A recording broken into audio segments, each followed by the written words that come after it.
Writing in a text file is done in the almost same steps as reading, with two differences.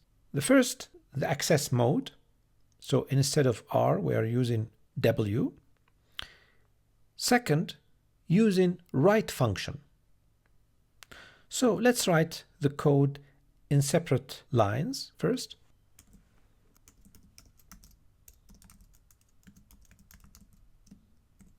The write function returned the value, which is integer. It is the count of characters in this string. Let's check.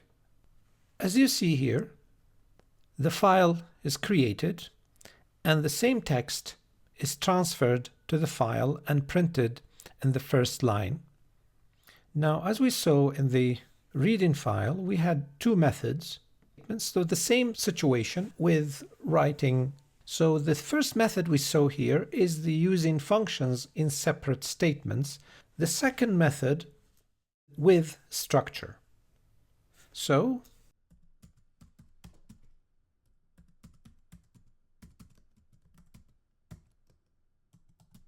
in order to see the effect of A or the append, I will change the write-in mode to A here for this one. As we saw, it returned 48, the number of characters. And let's check the file. As you see here, the content, the new content, is appended to the end of the old one. So this part, this content, was the result of the first writing, and then because we added the text in the append mode, the new text is added to the end of the old one. So we take the same line. However, in this time, we add \n here, and then we execute.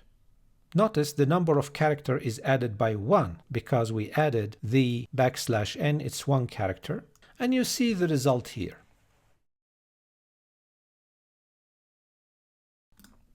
Now let's check what if we added the same text but now with W or write-in mode. The fourth write command, the last one, as you see, overwrote the previous text. Writing in a text file is not different from printing on screen, because write function accepts all special characters and formats used in Python's print function. Let's test that by using different types of data.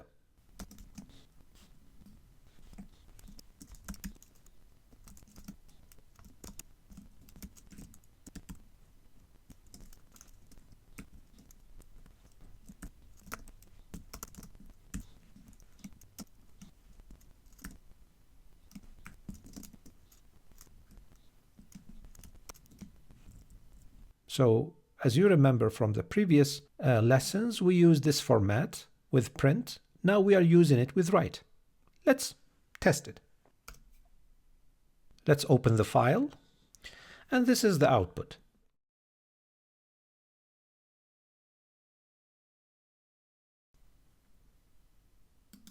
In reading, we saw how to read from a file to a list. Now let's do the opposite. If we have a list and we want to save the data in the list to a file, so